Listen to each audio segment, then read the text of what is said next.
Are we? Yep. Are we back on the branch? Yeah, we are. Welcome back to On the Branch. All right. So with more Silent Hill. Last time on the branch, Jamie shot at a weird gargoyle Jamie got thing. Killed by knife-wielding children in an alleyway, and then woke up in a diner and had to learn how to shoot a gun. And realized that the vibrating thing on the controller was beating in the beat of a heartbeat. That's right, because there's no I don't know if Jamie can still hear me or not, but there's no on-screen health indicator. Because, these Silent Hill games went for, total realism. Immersion in the environment, which, 15 years later, retrospectively, the graphics don't really allow for. But at the time, I mean, again... Like we said, this was very realism. Can't I just go out the window now? Nope, you have to use the door. Yep, indeed. Oh. So anyway, just to forewarn the audience, because Silent Hill is such a slow-paced game... These are going to be a bit longer. And because Jamie's going to have to do a lot of experimentation with the controls, and there's going to be puzzles where she might get stuck and having to backtrack and all that stuff, these episodes might run a little bit longer than you're used to. Yeah, but, just because, quite frankly, not a lot happens in 15 minutes in Silent Hill unless you're speedrunning. So, and Jamie's not speedrunning. Definitely not speedrunning. This is, in fact, Jamie's first time playing any of the Silent Hill games. And I've never actually really played a Silent Hill game either. I've just seen some of them played. And, of course, I've played every single one of them multiple times. Is that a ladder? Except for Downpour. Or is that just a... No, it's a storm pipe. It's just, you don't have to worry about it. Yeah. So yeah, we figured stick Jamie on it because she loved. I figured because she loved Eternal Darkness. Clearly, Silent Hill was the next step. Right. Don't think that's going to be a problem. And I've played through this game 2 or 3 times myself, and this will be, I think, the 4th or 5th time that I've sat and watched somebody else play through it in its entirety. Mm. So, and it's always its own wonderful, marvelous thing to watch someone play Silent Hill for the first time. Well, the triangle is map. One of the things that's different about watching a game as opposed to playing it is when you're passively watching, you can kind of see and notice things. This is a that you wide don't necessarily street. See and notice Holy when you're playing and focused. Street. What the fuck? Were they hosting 30 cars at a 30 fucking lane highway? And here Jamie is commenting on the width of the street because it's actually scaled like a real street in real life would be. This isn't Grand Theft Auto where you take street is 2 pixels wide. Yeah, you take 3 steps and you're across the street. And like I said again, it's the game, the fog and the scale of the environment creates a sense of claustrophobia in these huge, makes everything feel wide small. Open spaces. I mean, you literally can't see into the next lane next to you on the street, which means Jamie's probably going to be very dependent on that map. Hint, hint, wink, wink. What? Jamie, if you can hear me, you're going to be very dependent on that map to navigate. Because you don't know where you're going. Because you can't friggin' see where you're going. And it's easy to get lost. Mm-hmm. And, I mean, even I played the games, and I still am going into the map, Where am I again? Almost every time I turn a corner to make sure I'm turning the corner I expected to turn. Because the fog is that... Disorienting. And even having played through the game 3 times myself, it's still disorienting. Cool. So... It's meant to be. It's very effective. It's a very effective design element of the game. It's a very good choice. Being disoriented and confused is frightening. In real life, and and then when enemies suddenly pop up, it just ruins everything. Depending on the game. I mean, in some games, you don't want to be confused and disoriented, right? Like, if I were confused and disoriented in, Devil May Cry, that would not be a good thing. R2. But... Jamie just got drive-by by the bat thing. Yeah. Ah, shit. Run, dude, run. Run. Shit. As Jamie tries to escape. She just did a hop to the left and then a step to the right? A step to the right, and then she can time warp out of there. Hopefully. Yeah. So, here... Jamie's spinning in a circle. Hopefully she doesn't get dizzy and throw up. Shoot the thing in the crotch a couple more times. That time, bitch. Though, I do worry that she's going to run out of ammo soon. Come over hearing curb stomp and race. And now she's about to test out the wonderful catharsis of kicking monsters when they're down. This is my house! This is a staple of all of the first 3 at least Silent Hill games. Make sure it's dead. After you take a monster down and it's on the ground, you go up and you kick it. Okay. She just shot it, which is a waste of a bullet. You should just go up and kick it. Because if it moves, then you shoot it. Yeah.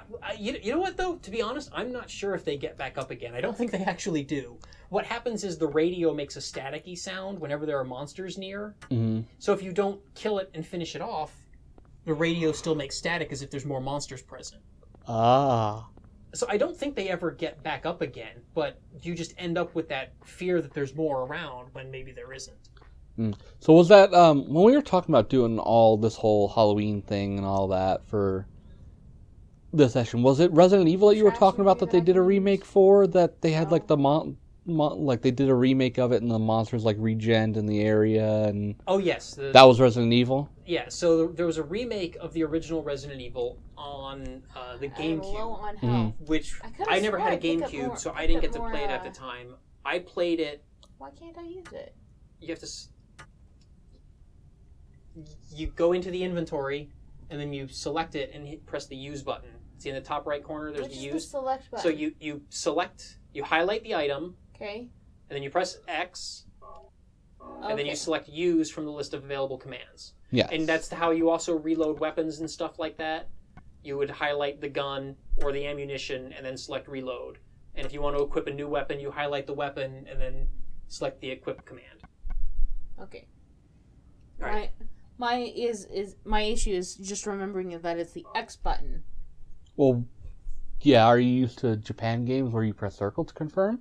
I don't know. This is a Japanese game, though, so I'm surprised it's not like that. Well, they swapped it because the whole idea was in Japan, circle is the yes, do this thing, and X is no, don't do this thing. And even in the United States, an X or a cross is usually a cancel. Yeah, but for some reason they switched it in the US versions for PlayStation. Probably because it's the closest button to your thumb, maybe, depending on how you're holding like the natural state of where your hands go. I don't know. I didn't come up with those game conventions, and at this point they're so ingrained, I don't even really know how to think about, how they came about. But anyway, yeah, so the Resident Evil remake is fantastic. And they had a mechanic in there where, in the remake anyway, where after you killed zombies, you had to burn their bodies. I really wish and if you didn't burn the bodies, then what would happen is later when you were backtracking through the mansion, because you had to do a lot of backtracking in that first Resident Evil game, they would resurrect as even faster, stronger, more deadly zombies. So kind of like not a hard mode, but like a... And what was really interesting about that design was that not only did you have to burn the bodies, but you had a very limited supply of kerosene with which to So burn you them. couldn't burn everything. And in fact, that supply of kerosene was even more limited than ammunition. So you had plenty of ammunition to shoot everything, but you didn't have enough kerosene to burn them, and you could only hold 2 doses of kerosene at a time. So if you were in a hallway with 3 zombies in it, you could only ever get rid of 2, unless there was another one in that room. Right, you couldn't burn all of them, and the kerosene depots were like on opposite ends of the mansion. So, it was an investment to try to get to them, and it was brilliant, because what it did is it took all of those all that backtracking, which in the original game was just dead time, right? Because it was just like, oh well, I'm just going this way, right? Because you already cleared out all the enemies, right? There were no threats. You knew where you were going. You had already explored the mansion. You're just backtracking, looking for items or supplies or whatever, puzzle solutions. So static? But the remake took that mechanic, or took the backtracking and turned it into an actual mechanic. There's an actual element of strategy to it now, where if you knew that this hallway still had monsters in it, you didn't want to go that way. Right. Right? Or maybe didn't want to go that way. Because you were too low on health, you had to find a health pickup or something. Right, yeah, because your health didn't regenerate like it does on all modern games. Oh, that's why they're still static. Which I thought was just absolutely brilliant decision. Yeah, it's a very nice game design. I have read that Capcom is supposed to be working on a similar remake of Resident Evil 2, and I don't think that same Crimson Head mechanic is going to carry over to Resident Evil 2, because Resident Evil 2, there wasn't any backtracking. Resident Evil 2 was a lot more of you complete a level and then you move on to the next level. Right. But what Resident Evil 2 did do was they had the 2 different campaigns with the 2 different characters, and your actions in one campaign affected the other character. So basically, there was the guy and the girl. I think it was Leon and Claire, I want to say, were the 2 protagonists. And so if you beat the game with Leon, you could then do New Game Plus with Claire, and like a bunch of. And basically, it was like Claire was basically going through the same places, but like after your character had already been there. So things had already occurred. Right, after Leon had already been there. And so what I think they'll probably end up doing if they remake Resident Evil 2 in the similar fashion as the first Resident Evil is the Crimson Heads won't respawn in the same game. What they'll probably do is they'll become Crimson Heads in the New Game Plus. So if you're Leon and you kill the zombies and then don't burn them, you have to deal with it in the next game. When you play through that same area as Claire, you're gonna, have to deal with the stronger Crimson Head zombies. At least that's what I'm hoping. That sounds like it'd be kind of interesting. They would do with it, right? So it'd become like a hard mode. Though I'm starting to get a little bit wary of just like companies just like going back and like, oh well, let's just remake this game. Let's remake this game. There's a lot of remakes and remasters and stuff like that going on. But again, the Resident Evil remake is such a strong game because the team really did say, okay, what worked about the original Resident Evil games, we're going to keep those things. What didn't work, we're going to scrap those ideas or redesign them to make them work better. And they really rebuilt the game from the ground up. All the things that made the original Resident Evil good are there in the remaster. I don't like some of the new puzzle designs, and I can talk about that in a moment, do a tangent on that in a moment. But for the most part, all the things that made Resident Evil good were there, and the things that sucked about the original Resident Evil were kind of fixed. Another thing, people complained about the tank controls. Right. What they did in the remaster for Steam and for the PlayStation Network, and I think it might also be on Xbox Live, I don't know, I played it on PlayStation 4. You could choose what controls you had? No, you didn't even have to go into the menu. What they did is they mapped the tank controls to the D-pad. Aren't you going to take the sketchbook analog controls to the left analog stick. So you could literally, all you had to do was move your thumb. You didn't have to go into a pause menu or anything. Well, that's kind of elegant. I like that. So you could use, like if you're in a really wide open space for like a boss fight or something like that, you could use the analog controls to just run around. And dodge and weave. And when you're going through the tight claustrophobic hallways, you can use the D-pad to just run in a straight line when you needed to. It did make some boss encounters a little bit easier than they maybe should have been because you had the freedom of the analog controls in the wide open spaces. So right. Turning around wasn't as slow and cumbersome as it originally was. Yes, that's but it was a brilliant compromise. And I actually, even though I love the old school tank controls and I played through Resident Evil and all the Silent Hill games multiple times, I am very comfortable with tank controls. There were times where even I was using the analog. Right. Controls, because there are places where it works better. My problem just overall with just remakes is just why do you have to remake it? Like, I mean, I know it's so little effort and they make so much money off of remaking a game, or we do this the HD reimagining of the game. It's just like, why can't you just make another game? Like, come up with a new story. It's like, why do you have to go back? And they did that with, again, Resident Evil 7 Biohazard, which I also very much liked. I liked the Resident Evil remake a little bit better than I heard that one was good on the VR that it had. I don't have VR. I didn't get to play it on VR. Just because it allowed you better controls for like peeking around the corner and stuff. For the PlayStation version did. It was this hide and seek kind of stuff, but they didn't have things like being able to peek around corners and stuff like that, which did bother me. And in VR, you can do that sort of thing by just tilting your head and whatnot. So if you're going to play that game and you have VR, you should play it on VR. Jamie, something that's going to be very helpful for you is I think the L2 button moves the camera. Oh. So if you press the L2 button, it centers the camera, and if you hold it, it keeps it behind the character. So if you turn around right now and start running back towards the camera, like actually turn around, you can use that button to reorient it so you can see where the heck you're going. Hooray. So that should hopefully help her out a little bit. So question then, like, if sometime down the line, like a year or whatever, once I get my money situation completely figured out, would you want to maybe come back to the show again at that time? I mean, I'm sure we'll have you again for some other game too, aside from Silent Hill, but do like Resident Evil 7, like when I can buy VR. If you've got it on VR, I would love to play it on VR. Yeah, like and do it on the show even too, like. Oh yeah, sure. Like I think that could be really cool.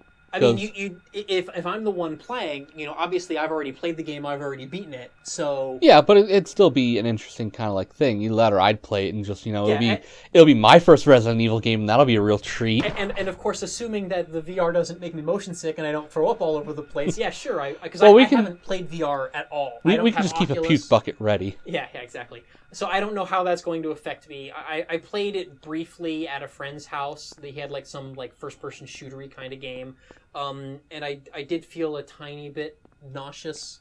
Well, yeah, because you really have to get used to the fact that it has like all that motion blur and Resident Evil, and it's a lot. It's actually at a higher resolution or something, isn't it? It's like Resident Evil is a lot slower, so yeah. I think the motion sickness isn't going to be as much of a problem. But yeah, I would definitely be willing to do that. And going back to just an earlier offhand comment, I said that there were some things in the Resident Evil remaster that I didn't like.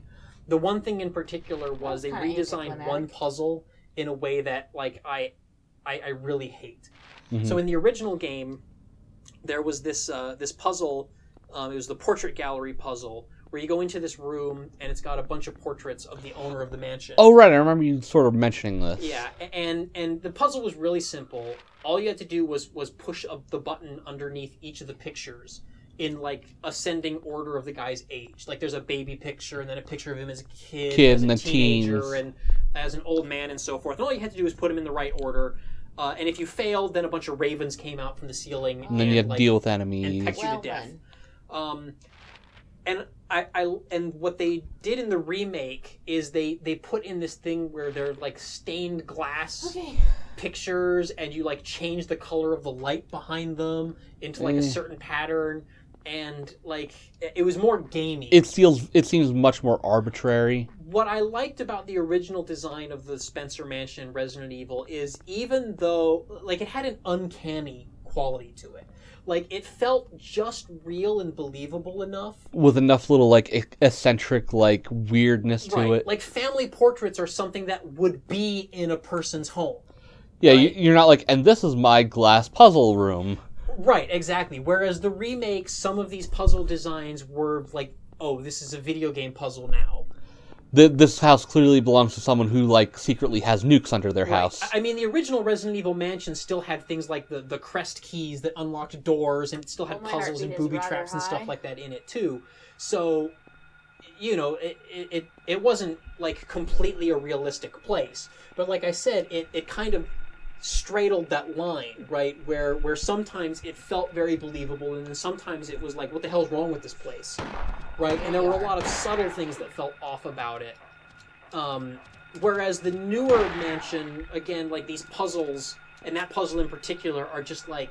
They're meant to be puzzly. Like, really? Like, this is, it's a video game puzzle, right? It's not even pretending to be a room in a house anymore. Like, the ambiance kind of, like, took a hit. Yeah. But other than that, the Resident Evil remake is fantastic. I absolutely, wholeheartedly recommend it. I mean, they even added like a whole new areas to the map. They redesigned a few little parts of the map and made a bunch of improvements. They added a side quest that actually tells a pretty good little story. Right. They changed a bunch of they changed some of the puzzles actually in very positive ways. So I don't want to make it sound like they like completely ruined the design of the mansion. The mansion was still good. It's still good. It's just there were a couple little places where it was like, oh, I liked the original one a lot. Right. And there's going to be a lot of those moments in games like that. Right. And if I had never played the original Resident Evil, you would have never noticed that nitpick. That it probably would have been like, whatever. I wouldn't even have thought twice about it. But because I played and I loved the original Resident Evil, like stuff like that stood out to me. I want to go inside the damn houses because they'll have proper fucking medicine. I don't know, maybe they hide medicine in, like, the mailboxes. I mean, that's where I keep my medicine, Or maybe right? the houses are full of zombies waiting to rip your head off. I mean, It could be anything, really. I mean, I would think that I would hide my medicine in my mailbox, like... That seems like a good spot for it. Like that's where you would keep it, right? Well, that's where everyone in Fallout New Vegas kept. Yeah, all their let me just put my Nuka-Cola, my stim packs. Yeah, in their mailboxes, right? Everything except their mail. Yeah, but no mail. God forbid there be any mail in a mailbox. I mean, the apocalypse happened. There's no mail. That's just stupid. I would love for there to have been in one of the Fallout games while you're going through, you're like, huh, this guy's mail from 50 years ago or whatever. There's some of that. I had never come across it. Uh-oh. Is Jamie going to get, spooked from behind here? Is something going to come up on her? And So one of the things that the Silent Hill games do very well is deferring the release of tension. And there are places in the game like this that are set up where you are anticipating a jump scare, and there isn't. And it never happens. Or it does happen, but it happens, differently? It defies expectations. So you think there's going to be a jump scare, and then the jump scare doesn't happen, and then just as you're relaxing and letting down your guard, then there's the jump scare. So it's really good about that. It knows when to hit you and how often to try to hit you. Yeah, and what's crazy is the people who were designing this game, they weren't really thinking about making a horror game, right? What Silent Hill is just the result of, they had a lot of inspirations, from movies and other games and stuff like that. And they put all of these ideas and concepts into the game, and they were trying to make a horror game, right? I think Jamie's backtracking. Should we get her attention? No. She's going where she's supposed to go. No, I think she did turn around. She's going north. But she is going where she's supposed to go. Back the same way where she was just coming from, not that elementary school? Yes, she's going the right way, because she's supposed to go to the doghouse. Oh, okay. I wasn't sure. I kind of missed out a little bit. I didn't know if that was Oh, because you're following the girl's footsteps, right? Right. Wait. Did I not take the key? I think she got the key. You got the key. You're good. Okay. I'm giving her a thumbs up. She can't hear us talking. Does the key go to this door? I don't know. Hey, look, it worked. Yay! Because that's another place where you would hide your house keys, inside the doghouse, right? Of course. Well, actually, real people do things like that. Under the doormat. Under the doormat, in the bushes, in the flower pot, in the doghouse. I don't think very many people do that anymore, but there used to be simpler times and all that good. When you weren't worried about people looking around your house, lurking around, and it was just in case I get locked out. Right, and now everyone has garage openers. And I think once Jamie explores this house, this house, I think we'll call. We'll probably. I mean, she's probably got a little bit of time to do that, right? Yeah, she's about to get the game's first quest. So find my daughter. Well, yeah, I mean that's the ultimate quest. That's the beat the game quest. Say! So here we are at a save point. Another save point. I think next time on the branch, she'll be exploring the somewhere city of Silent Hill some more. Well, hang on. Why did she save inside the house, but we're in the doghouse? Because it's the house of the dog. Oh, this is the dog's house. Oh, okay, I get it. Wait, dog? Walkies? Walkies? Walk? You want to go on a walk? Walkies! We're going to take Jamie on a walk, and next time on the branch, we'll finish Silent Hill. Eventually. Not next episode. No, we're going to finish the rest of the game in 25 minutes. I guarantee it. I don't think we can hold to that next time on the branch.